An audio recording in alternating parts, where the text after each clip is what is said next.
All right, hello everyone. I'm going to just make sure that this is recording. Hold on just a minute. Yes, it is. Hi, my name is Janelle Frost, and I will be facilitating this Lunch and Learn today by Michigan and Ohio Hands and Voices.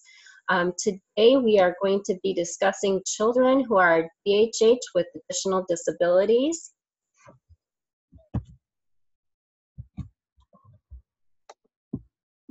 And our goal for today is to increase your knowledge on how to advocate for a child who is DHH and has other disabilities.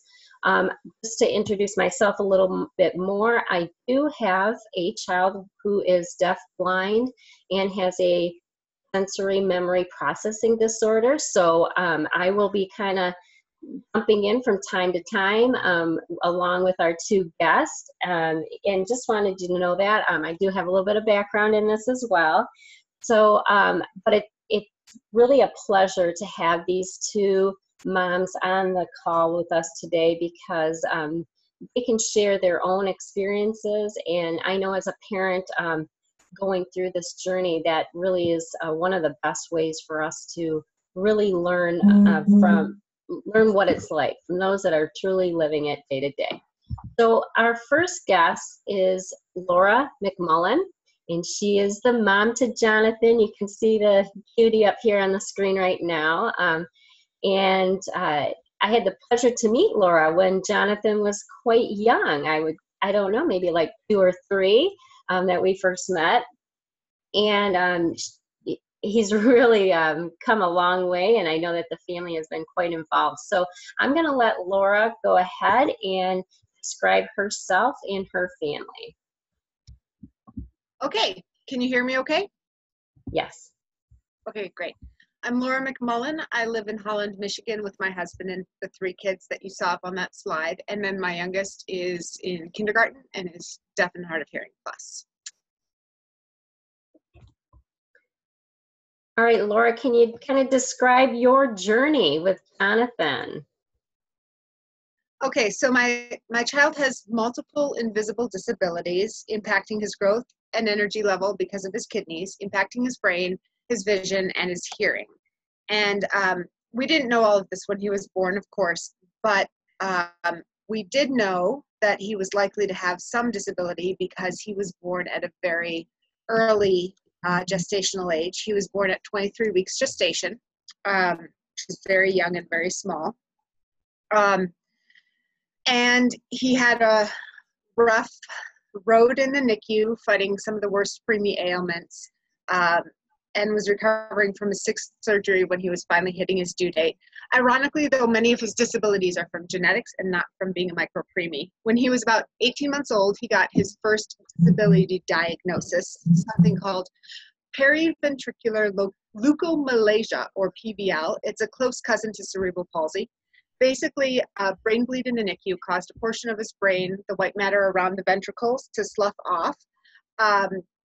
The white matter is a neurotransmitter, and so as a result of the brain damage, the path was washed out for some of the normally easy actions. So he had to reroute his brain, and that took time. An example is he couldn't let go of blocks until he was, when he was stacking them, he couldn't do this until he was about 3 years old. He's now in kindergarten, and he's writing like a 3-year-old, so he's still delayed in some areas there. But, you know, back to when we got that diagnosis, at that point in his story, we were not looking for brain damage. We were looking for answers to why he had stopped growing well at around 10 months old. And we'd been looking for nearly a year, testing anything the developmental docs could think of, and we found the answer just before he turned 2 from a doctor I thought we were seeing for the last time. So a routine checkup for a normal preemie condition called hydronephrosis, which is a kidney condition, revealed that, yes, my son's hydronephrosis was resolving on its own, which was good. So we thought we were done seeing the kidney doctor, but we discovered he also had a rare kidney condition, and that was the reason he wasn't growing well. That was a surprise diagnosis, and it was not the first surprise diagnosis we got. Then every year from then on, we seemed to get a new diagnosis or two. At 1 year old, it was vision problems, including tunnel vision and myopia from retinopathy of prematurity. And we also got the PVL diagnosis at that point. At age 2, it was renal tubular acidosis and sleep apnea. Age 3, which is when I met Janelle, is when we learned he was hard of hearing and didn't just have the kidney condition RTA, but something else was going on in his kidneys. At that point, the kidney doctor wanted more details about where it was coming from, so he ordered genetic tests. While that was in the works, an audiologist also determined that my son's hearing loss was genetic, and he ordered genetic tests as well. And I figured that since the two conditions the kidney doctor was thinking of, something called Bartter syndrome and something called nephrogenic diabetes insipidus, both can come with hearing loss sometimes, so I figured that was probably the reason for both issues, because, fun fact, kidneys and ears develop around the same time in utero, and some of the same structures or proteins that help develop one, help develop the other. So there are several syndromes that have the chance of impacting both. But I was wrong. And when the genetic test came back just before he turned 4, it revealed 3 mutations. One was to a gene they don't know much about, and they're pretty sure that that's where the kidney condition came from. And then 2 were on a gene called USH2A, a gene that causes a child to be born hard of hearing or deaf and then slowly lose vision over time, over the first 2 to 5 decades. That syndrome is called Usher syndrome, and it is the leading cause of adult deaf blindness. But wait, that's not all. Between the ages of 4 and 5, he was also diagnosed with high-functioning autism. It wasn't caught before then, despite repeat screenings, because he wasn't presenting in typical ways. Then at age 5, he added ADHD to the list, and just around his 6th birthday, and not entirely a surprise given his dozen surgeries and multiple medical procedures, he was diagnosed with an anxiety disorder. So, to summarize, I have a small, physically and socially delayed child with anxiety whose vision and hearing are both impacted. And I think that brings us to the next question. Yes, this is Janelle. Laura, go ahead. You can tell us a little bit about, some of the most difficult things for you regarding advocating for him, and what are things that have worked. For a kid with this many invisible disabilities, there are just too many plausible explanations about what's happening in his head. And that has been the most difficult thing regarding supporting him and helping him. He has a unique way of perceiving the world, and in most cases, there isn't any sure way to check and know what's going on. And this has opened the door for wide disagreement, especially in the educational setting. So one person thinks his hearing problems are holding him back and should be addressed. Another thought he could hear well enough and just wasn't focusing. One thought his vision was limiting his ability to follow what was going on in the class. Another thought he could see just fine because, hey, he makes eye contact and can find a small bead on a piece of felt. So one person thought timeouts were a good way to discipline him. Another person thought that he was being intentionally bad to earn timeouts and escape the schoolwork he didn't like. One thought that he had ADHD. Another thought he had autism, and went to great lengths to discredit the ADHD diagnosis when in reality he had both. I could go on. Basically, for the last 3 years, for his entire preschool experience, we've had regular substantial disagreements with his teachers or between teachers and therapists and doctors and other specialists about what was going on with our son. Depending on the teacher and the teacher's expertise, they were more able or willing to look at some part of the complex condition than others, and more willing to address parts, sometimes missing the whole. I'll add this too, as parents, we weren't perfect either. It took us a while to know what was going on, and in many cases we still aren't sure, which goes to the next question about what's worked and what's been helpful and successful. Do you want me to just take that, Janelle? Yes, this is Janelle. Go ahead, Laura. That's great. Okay, I'll keep rolling. So this is what's worked for us and some of the things I've picked up, and I'm still pretty new to this, so I look forward to hearing the next speaker. I like to try to keep the doors open between school and home. That's pretty key, and then also keeping the doors open between school and other medical professionals and other therapists that are working with my son, so that we get as many voices to the table as possible, as well as me seeking out adults with his disabilities and trying to understand their perspectives and get my head in my son's head as much as possible. Then also understanding the place of parents and kids in the IEP process has also been key, So I've come up with some rules for myself that have helped make conversations go better. Things like I check my ego at the door.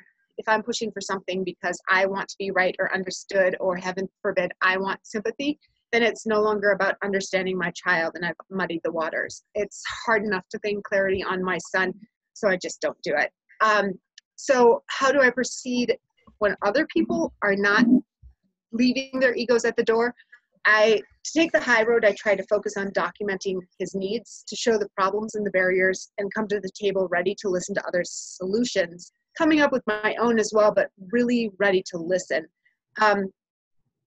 And I also, I write a parent report. I learned early on that nothing really exists unless it's written down. So as the teachers are writing their sections of the IEPs, my spouse and I are writing our own. We're talking honestly in the report about what we see as his strengths, his weaknesses, and our goals for the child. We're writing down our observations. We're giving suggestions for accommodations. And I found that I get the most traction if I give that IEP report to the team in advance. Then I've even found some of the language I used in my parent report in the teachers' sections of the IEP document, so it's clearly helping their views and informing them as they look at my child. So that's been helpful. I bring backup. I know my son's IEP meetings go long. He kind of sees all the specialists, and they often get into some deep conversations, and they can become emotional. So sometimes I miss things, or I forget to write things down. So I've now vowed I will never go to a meeting without my spouse. And I've also often brought advocates with me to the IEP to help bring perspective to the conversation, to take me off the hot seat from time to time, and to give more information to the debate. At the last IEP team meeting, the team was struggling to understand how my son's dual vision and hearing loss meant that he required deafblind supports to be successful in school.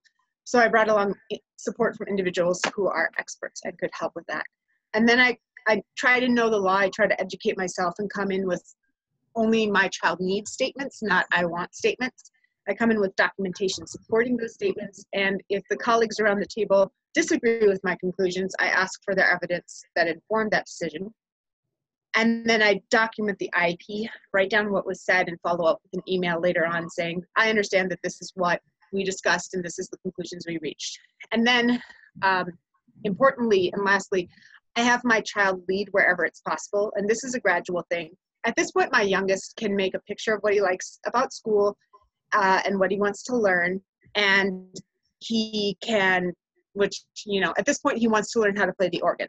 So he can't give much more. As he gets older, though, he can do more. For my late elementary age kid who also has an IEP, I have her state her own goals, and we talk about it before we go into the meeting, and then when the conversations happens with the teacher and the specialists, I have her to describe what she thinks is happening and what would help her in the future. And I try to hand over the reins as much as possible. So that's a lot.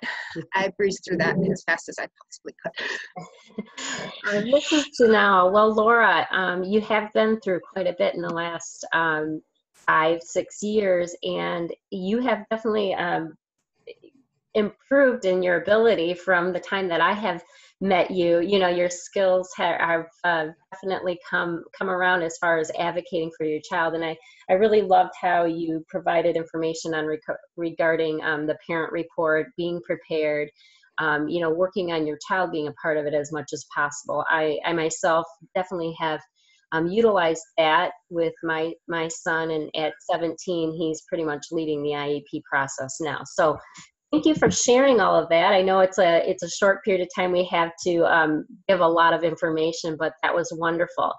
So we're going to move on to our next speaker. So I'm going to take you off and put Dina on here now. Let's see. All right, so everyone, welcome to Dina. I'm going to try to share her pictures of her beautiful daughter as we start here. Sorry, hold on a second. Let me bring it up. All right, so this is Gina, and she's mom to beautiful Charlotte here. Go ahead, Gina. You can describe yourself and your family. Okay, hi everyone. My name is Gina Morgan. I live in the Bloomfield Hills area. over the Metro Detroit side of the state. I have 4 kids. I live with my 4 kids and my husband. I have an older daughter who is an 8th grader. Charlotte is our second child. She is now 11. And then we have 2 boys. Jack is 8, and then a little guy, Henry, who's 3. Okay, thank you, Gina. Can you briefly share your journey with your child up to now, like the diagnosis, your response, the struggles and successes, and where your child is? Definitely. Charlotte, our journey with her started in the womb at about 20 weeks. That ultrasound, they noticed that the spheres in her brain were measuring outside of normal. The doctor at that point said that it's somewhat common. It can mean nothing. It could mean something. All it really resulted in during the rest of the pregnancy, we're at monthly monitoring and remeasuring and a lot of stress. She was born full term, and after the normal 48 hours in the hospital, we brought her home. Then over the weekend, I could never get her to eat, and we ended up feeding her with a medicine dropper, and then she was readmitted the next 3 days later. We were back in the hospital for a week, ending up with a failure to thrive diagnosis. So she was tube fed for a while, and through the first 6 months, every time we went in, it was she had a special formula.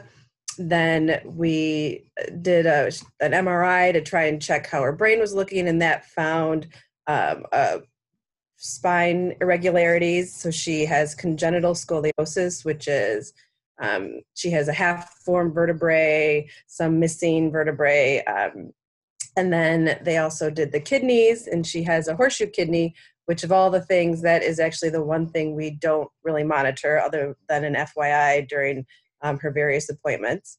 And then because she was my second child, I had an older one who was running around and a dog, during one of the regular checkups, I said that I didn't really notice her twitching or startling or anything to loud noise, so they got us into the audiologist, and at about 5 months, she got her hard of hearing diagnoses, which then she is deaf, although at 18 months we did do a cochlear implant on one side. When they were doing the preparation for that, they couldn't trace the auditory nerve part in entirety, and they cautioned us about how successful it would be, but still encouraged us to give it a shot.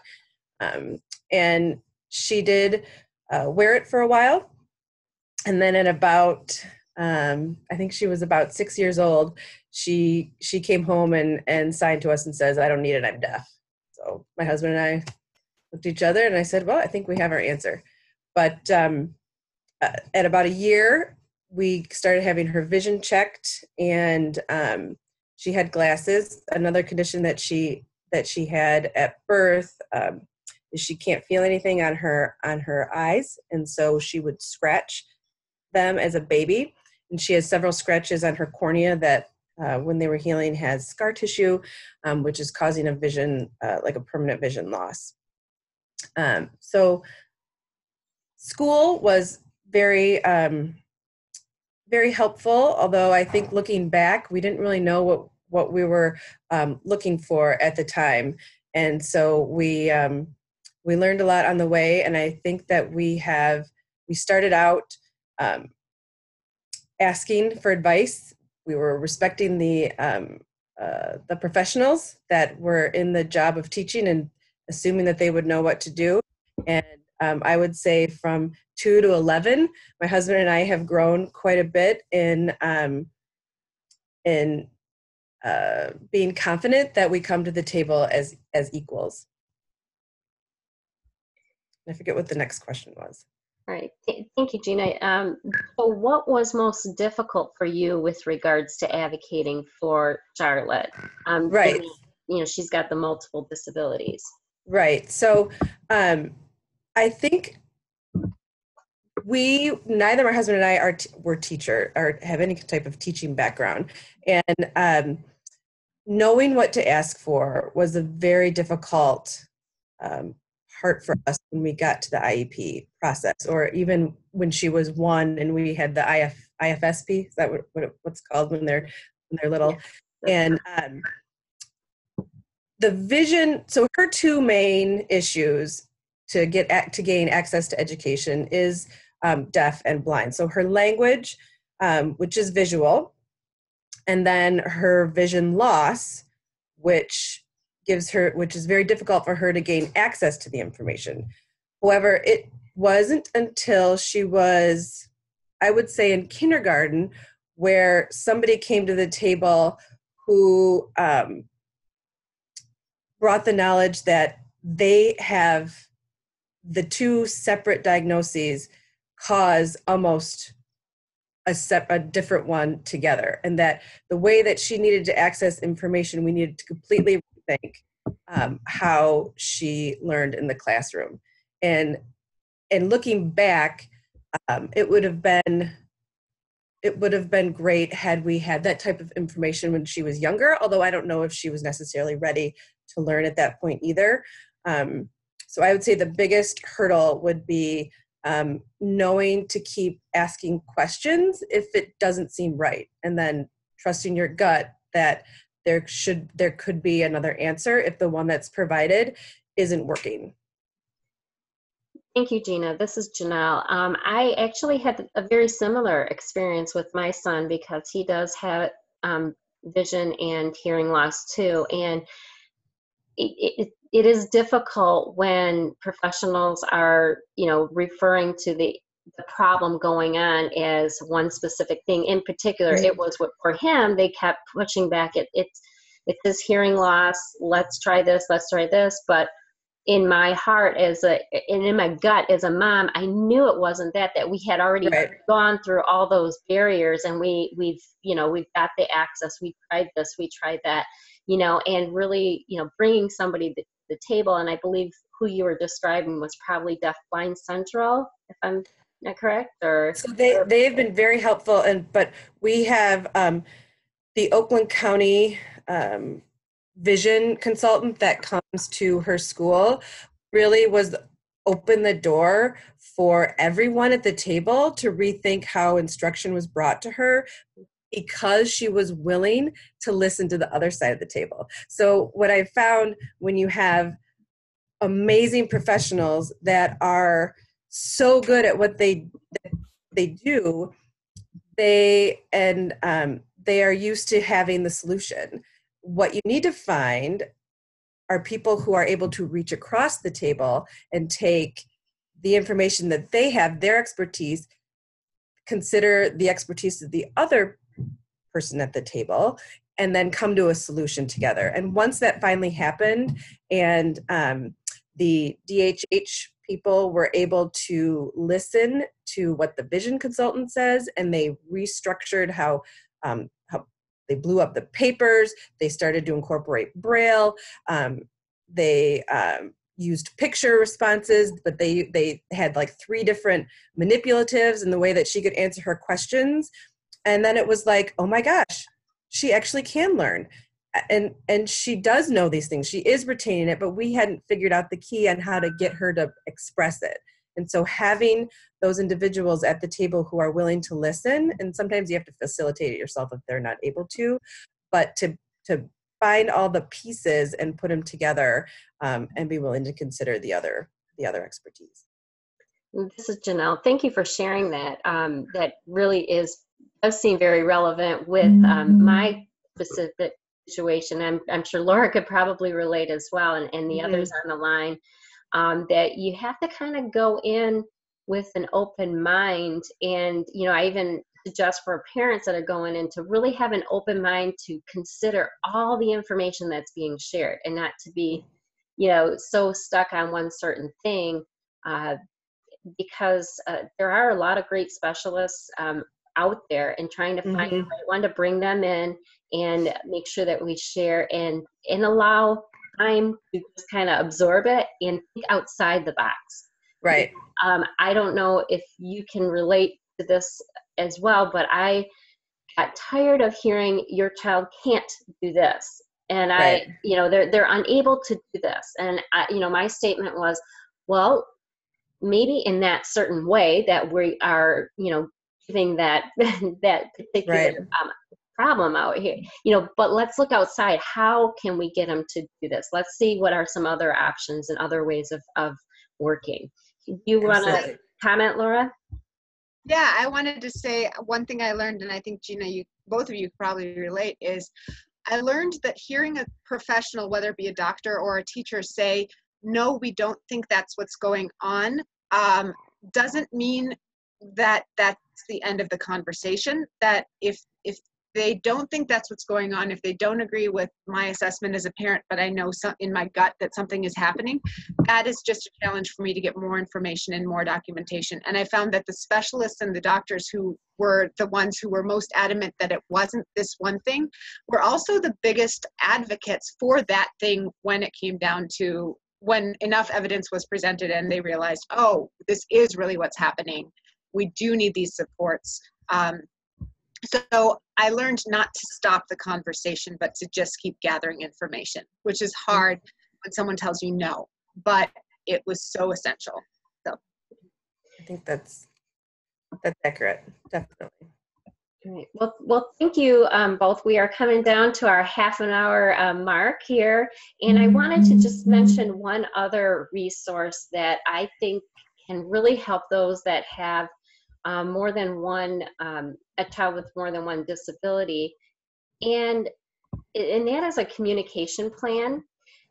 Specifically, when you're talking about hearing loss and communication being at the issue, if you have a child with multiple disabilities, those specific things can kind of get muddled down, and the professionals around me not know how to deal with that, with specifics around communication and language. And I'm gonna see if I can bring it up. I'm gonna share my screen again because I do have some resources on the communication plan. So this is particular for children that have hearing loss or communication issues. And what it provides for the professionals is detailed questions from A to Z, so that we can really nail down if it is an issue in that area that they're missing. And I didn't want to miss out on sharing it. So in Michigan, you can find this under mdelio.org, their website, and their Deaf and Hard of Hearing Service delivery tools. You can find a list of communication plans. I have looked at all of them. I do prefer the Ohio communication plan because it is a little bit more detailed, and it has the laws and rules to back up everything in there. So that is definitely a great resource. And I know that Laura mentioned the parent report, and you can get a copy of that if you email Michigan Hands and Voices at gmail.com. So that's mihandsandvoices@gmail.com. And that you can request a sample parent report. And what I like about the parent report is that this is a way for you to come to the table with your information, but also to include your child in it from the very beginning and start getting themselves ready to do this on their own. So eventually that parent report becomes Charlotte's report and Jonathan's report, and then they start introducing it and having a better say in that. And I think as far as advocating for a child with more than one disability, them having a voice is really important. All right, so we have, go ahead, Gina. Sorry, this is Gina. I just wanted to add one more little tidbit that Ted's my husband, that we've found when we approached IEPs, and every family is set up differently, but as a mom, I played the typical role of like leading the charge and doctor's appointments and knowing who has to be what and where and what she needs and what we're going to talk about at the IEP meeting. And my husband, who is equally as intelligent and up to speed, kind of is able to play the questioning role when we're there. And so we don't we kind of try and play off each other where, you know, he's able to ask a more open-ended question like, well, what does this mean for Charlotte? What does she look like? I mean, the teachers know that I know what it's doing and what she looks like currently and how it's going. And he kind of pops in and is able to ask these questions that sometimes makes them pause and brings a breath to everyone and refocuses it on her. He also brings cookies or cupcakes to everyone at the table. and that has never not served him well in just starting the meeting off right. And so I highly suggest, even if there's 20 people that show up to your meeting, it's worth the $20 to bring an assorted box of cupcakes or cookies or bagels or something and thank for their hard work. Because I also think, regardless of whether it's there might be some things might be contested. It's important to thank them for all of the work that they do and come across as a gracious parent and a thankful parent. And sometimes that can just set a better tone for the meeting. Well, this is Janelle. I couldn't agree with you more, Gina.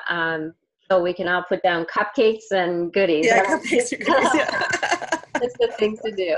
All right. Well, our time is up here, and I appreciate you two really sharing your journeys with us and all those great tips. And I hope that everyone on the call or online today, was able to get some of their questions answered. So I'm going to stop the recording now. But if you would like, and anyone has any questions, we can still take some. I will be on for just a couple more minutes, but I am definitely going to get this recording off here.